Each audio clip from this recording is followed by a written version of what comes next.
This is Matt. Hey out there. And like I said in my last video, what I'm addressing this time and for my next few videos, because it's going to have to come in different parts, is homosexuality and what the Bible actually says about it, which there are a lot of misconceptions about.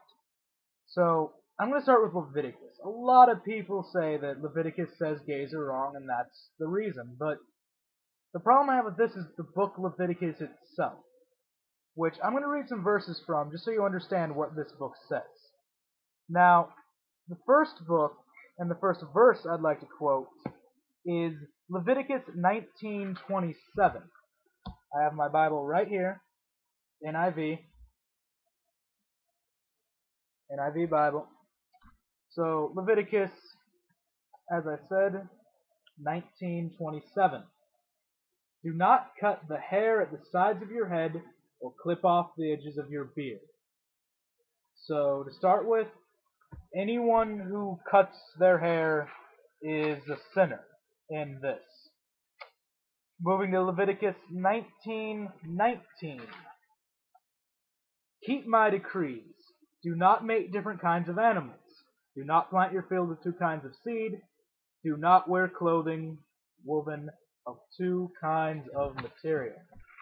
Which of course means that people who crop in cycles, wear polyester, or breed mules are all also sinning. I'm going to move to Leviticus 15. I'm actually not going to read it because it's so long, but what it says is that semen is unclean and women on their periods have to be cast out. I'm also going to cite Leviticus 11, which again is way too long to read to you, but says that you can't eat lobster, crawfish, or pork. So what I'm wondering is, with all these laws in here, and there's a lot more than I read to you, trust me, why is it the Christians only point out the ones targeting homosexuals? I mean, I don't think there's a single Christian in the world who follows this book word for word, so why is it that you use it for your argument? And to take things even further, according to the Bible, according to Christ even, Leviticus, you don't follow that anymore. Jews do. And by the way, to Jewish people out there, either follow every law in this book, or decide you're not doing too hot of a job at being a Jew and stop. Because it really irks me when people who claim they're Jewish and don't follow the Jewish laws. I mean, you're not Jewish if you don't follow Jewish laws. That's what makes you Jewish. Anyway, moving on to where the New Testament, some examples there of Jesus and prophets saying that Leviticus doesn't matter anymore. The first thing I'd like to go to is Acts.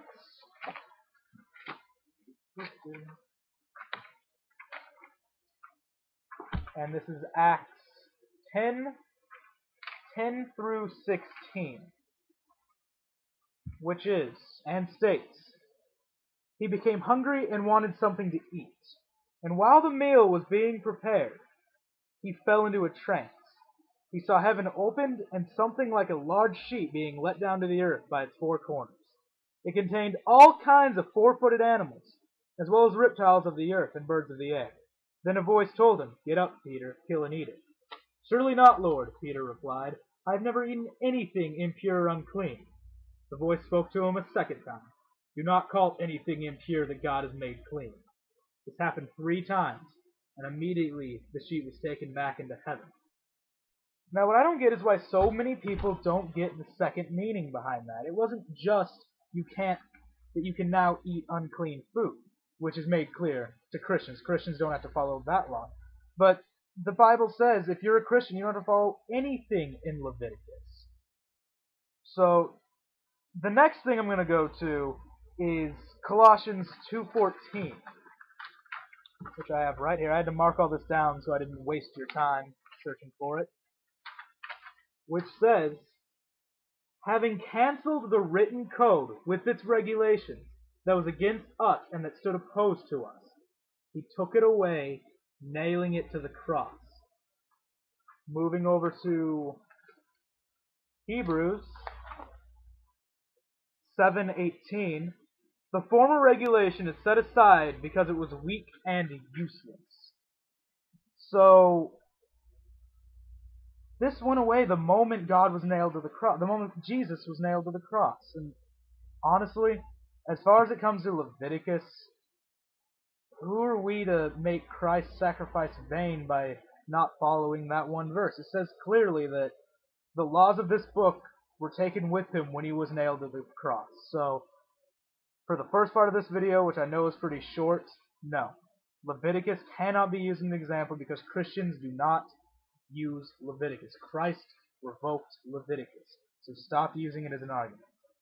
And that's all I have to say on Leviticus, and that is my first part of debunking the theory that homosexuality is a sin in the Bible.